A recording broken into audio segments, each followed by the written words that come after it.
Very good morning. मेरा नाम राहुल नेगी है और मैं एक रिसर्च स्कॉलर हूँ at central university. I have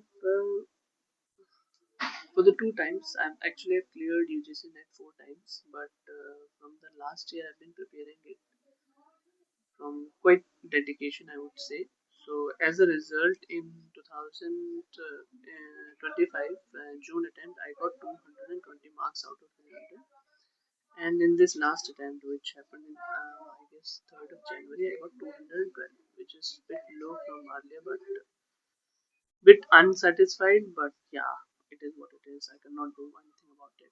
So one thing I've gotten so far is कुछ ऐसे टॉपिक्स हैं जिनको करना बहुत ज़रूरी है और आप सिर्फ सिलेबस करके यूजीसी नेट क्लियर नहीं कर सकते। You have to keep that in mind because जो प्रिपेयर कर रहे हैं students, they are doing it strategically.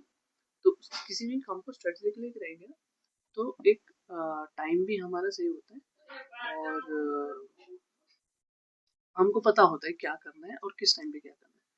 So I have come up with 150 days 150 type 150 days 150 topics की एक सीरीज में लेके आया हूँ, जिसमें हर दिन मैं एक टॉपिक क्लियर कराऊंगा, कंसेप्ट क्लियर कराऊंगा एक टॉपिक के। आज का जो हमारा टॉपिक है उसका टॉपिक का नाम है इंडक्टिव वर्सेस डिडक्टिव आर्गुमेंट। तो एक बहुत इंपॉर्टेंट टॉपिक है। इंपॉर्टेंट टॉपिक इसलिए भी क्योंकि इसमें से काफ़ी क्वेश्चंस आते हैं। दूसरी चीज ये है कि इंडक्टिव वर्सेस डिडक्टिव आर्गुमेंट इसलिए भी इम्पोर्टेंट है क्योंकि I am going to link connotation denotation extension intention वाले जो क्वेश्चन है इससे लिंक करूंगा। आगे जाके स्लाइड्स में करूंगा लिंक, बट आप इसको ध्यान से समझें और आगे वाले आपके बिल्कुल कंसेप्ट क्लियर हो जाएंगे। ठीक, so without wasting further time, let's dive into it. So inductive versus deductive argument. So अगर आप यहाँ पर definition देखें, inductive argument is one in which the conclusion is probably based on observed evidence। यहाँ पर आप ध्यान से देखें, ये लिखा है probably, not certain, it is not certain। एक probable statement है कि premises से conclusion के आने की जो जर्नी वो probable है, जो premises में है वो conclusion में हो सकता है, it's not certain। बट अगर हम डिडक्टिव के केस में देखें तो यहाँ पर लिखा है deductive argument is one in which conclusion necessarily follows from the premises. जो प्रेमाइसेस में है वही कंक्लूजन में होगा। तो ये है डिफरेंस हमारा डिडक्टिव वर्सेस इंडक्टिव आर्गुमेंट में। अगर हम प्रेमाइसेस की तरफ देखें, जैसे यहाँ पर है swan A is white, swan B is white, swan C is white. हमने एक स्टेटमेंट दी थी, उसके हिसाब से हम प्रोबेबल कह सकते हैं कि ऑल स्वान आर वाइट। ये प्रोबेबल स्टेटमेंट, अगर सपोज स्वान जेड आ गया जिसका ब्लैक कलर है, तो हमारी सारी स्टेटमेंट धरी की धरी रह जाएगी। तो इसीलिए it has said that the conclusion is probable not certain based on observed evidence. पर अगर हम डिडक्टिव आर्गुमेंट्स में देखें तो इसमें लिखा है प्रीमाइसेस, अगर हम देखें इसमें लिखा है all mammals are warm blooded. एक इन्होंने ब्रॉड स्टेटमेंट दे दी है, उसके बाद ये इस स्टेटमेंट को छोटे करते जाते हैं। जैसे हमने पहले कहा all mammals are warm blooded, ये ब्रॉड स्टेटमेंट है। उससे कम ब्रॉड स्टेटमेंट है ऑल व्हेल्स आर मैमल्स, क्योंकि मैमल्स में तो एनिमल्स आते हैं पानी में रहने वाले, जमीन पे रहने वाले, इंसान सभी आते हैं। पर वेल्स एक पर्टिकुलर सेगमेंट है, तो मैमल्स का तो एक छोटा सेगमेंट है वेल्स, तो इसीलिए दूसरा स्टेटमेंट है ऑल वेल्स आर मैमल्स, ये एक छोटा सेगमेंट आ गया। कंक्लूजन इन्होंने दे दिया all whales are warm blood.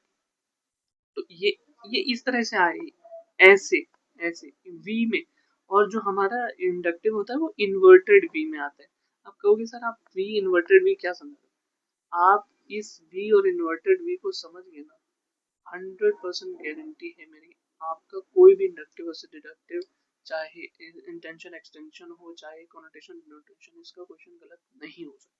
ठीक है, फर्दर अगर हम यहाँ देखें तो ये स्पेसिफिक से जनरल जाता है। जैसे मैंने अब देखो वही डायग्राम आ गया ना, ये डायग्राम देखो, स्पेसिफिक से जनरल, जनरल ब्रॉड स्टेटमेंट और स्पेसिफिक एक छोटी स्टेटमेंट। इसी पे ये है थ्योरी जनरेटिंग, कि हम कुछ कुछ स्टेटमेंट ऐड करते जाते हैं, उसके बाद हमारी थ्योरी बनती है। ठीक है, यहाँ आता है डिडक्टिव में जनरल से स्पेसिफिक, एक जनरल स्टेटमेंट देते हैं, उसके बाद हम एक स्पेसिफिक नीश पे जाते हैं। जैसे पिछले वाले में हम पहले मैमल ले लिए हमने सारे, फिर हमने वेल ले लिए, उसके बाद हमने एक पर्टिकुलर पॉइंट पे आए कि all whale are warm blood. ठीक है, ये थियरी टेस्टिंग होती है, कोई थियरी को हम टेस्ट करते हैं। ठीक है, next here we have deductive argument. जैसे मैंने बताया जनरल से पर्टिकुलर में जाते हैं, जनरल से पर्टिकुलर, जनरल से स्पेसिफिक। ठीक है, इसको हम टॉप डाउन अप्रोच भी कहते हैं। हमेशा डिडक्टिव कौन सा है, ये है डिडक्टिव बी। इंडक्टिव कौन सा है, इंडक्टिव इन्वर्टेड बी।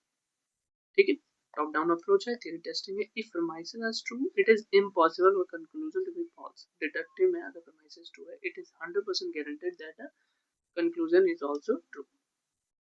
मतलब अब premises true है तो conclusion भी true होगा। तो डिडक्टिव आर्गुमेंट दो टाइप के होते हैं, एक वैलिड होता है, एक इनवैलिड होता है। वैलिड हो गया हमारा ट्रू, premises वन ट्रू है, premises टू भी ट्रू है, तो conclusion हमारा ट्रू होगा ही होगा। इसमें दो स्टेटमेंट होती है, साउंड अनसाउंड। अब इनको हम फर्दर और भी पढ़ेंगे, पर साउंड अनसाउंड का ऐसा है ना कि जो अब प्रमाइसेस वन, ऐसा भी होता है कई स्टेटमेंट आपने देखे होंगे, ऑल डॉग्स आर कैट और टैग। अब ये साउंड तो नहीं है ना, तो प्रमाइसेस के हिसाब से अगर कंक्लूजन ट्रू आ रहा है तो वो हम ट्रू ही मानते हैं। तो इसीलिए हमारे डिडक्टिव आर्गुमेंट में वैलिड और इनवैलिड होते हैं। वैलिड में एक साउंड होता है जो जनरल लाइफ में भी हम मानते हैं कि वो सही होता है, पर एक अनसाउंड होता तो वैलिड है, प्रेमाइसेस का कंक्लूजन एक सीक्वेंस में आ रहा है, पर अनसाउंड इसीलिए है क्योंकि वो इन जनरल अगर हम देखें तो वो स्टेटमेंट ट्रू नहीं बैठती, मतलब डे टू डे लाइफ में देखें। ठीक है, इनवैलिड तो वही हो गया, अब प्रेमाइसेस ट्रू है पर कंक्लूजन फॉल्स है, मतलब premises conclusion is not following the premises, so the argument would be invalid argument. Inductive argument में अगर हम देखें तो आर्गुमेंट बाय प्रोबेबिलिटी, जैसे मैंने कहा it is probable not certain, by consistency, by argument specific to general. Specific से हम जनरल स्टेटमेंट की तरफ जाते हैं, इन्वर्टेड भी बन गया। ठीक, यूनिफॉर्मिटी ऑफ नेचर, ये की पॉइंट्स हैं, ये यूनिफॉर्मिटी ऑफ नेचर पे बहुत क्वेश्चंस आए। आर्गुमेंट बाय प्रोबेबिलिटी कौन सा है, inductive argument. Argument by consistency कौन सा है, इंडक्टिव। ये आप सेव कर सकते हैं, इनको आप अपने नोट्स में लिख सकते हैं। तो इंडक्टिव आर्गुमेंट क्या होते हैं, हमारे दो प्रकार के होते हैं। जैसे हमारा डिडक्टिव आर्गुमेंट वैलिड और इनवैलिड होता है, तो इंडक्टिव आर्गुमेंट वैलिड और इनवैलिड नहीं होते, क्योंकि अगर वैलिड और इनवैलिड होते हैं तो conclusion should definitely follow from the premises, पर ये स्ट्रॉन्ग और वीक होते हैं। कहीं पर स्टेटमेंट बहुत ज्यादा एग्जांपल है तो स्ट्रॉन्ग स्टेटमेंट होगी, कम एग्जांपल है तो हम इसको कहेंगे वीक स्टेटमेंट। ठीक है, तो स्ट्रॉन्ग के बाद ही हमारे कोजेंट होते हैं, अनकोजेंट होते हैं। ठीक है, कोजेंट हमारे कोजेंट, हाँ कोजेंट जैसे यहाँ पर मैंने दे रखा है, strong plus all true promises real life में भी ट्रू होते हैं। जैसे वहां पर हमने साउंड अनसाउंड कहा था ना, यहाँ पर कोजेंट अनकोजेंट है, टर्म अलग है। जैसे यहाँ पर स्ट्रॉन्ग है और हमारे प्रोमाइसेस ट्रू है, रियल लाइफ में भी वो चीज होती है तो हम उसको कोजेंट कहेंगे, और अगर स्ट्रॉन्ग है रियल लाइफ में ट्रू नहीं है तो अनकोजेंट हो गया। अगर पहले से ही वीक आर्गुमेंट है तो वो हमारा अनकोजेंट के अंदर। तो ये था हमारा deductive inductive argument. I hope आपका कंसेप्ट क्लियर हुआ होगा। ये बहुत छोटा टॉपिक है, पर the reason why broadened the video is because the more you listen about that particular word, that things attached to that particular word, the concept become clearer and clearer.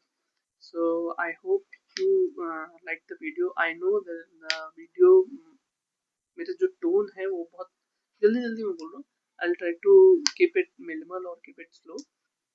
So till then stay tuned, और हर दिन scholars guide पे आपकी video आएगी, जो 150 day 150 topic जो series, I complete this series and by the end of this 6 months I would make sure, मैं इतना तो आपको कह सकता हूँ कि अगर मैं दो बार 200 से अंदर ऊपर स्कोर कर सकता हूँ तो I can definitely say that I can make someone score about 200 101%। सो आप स्टे ट्यून रहें, आप ये सीरीज को फॉलो करें, और बाय बाय।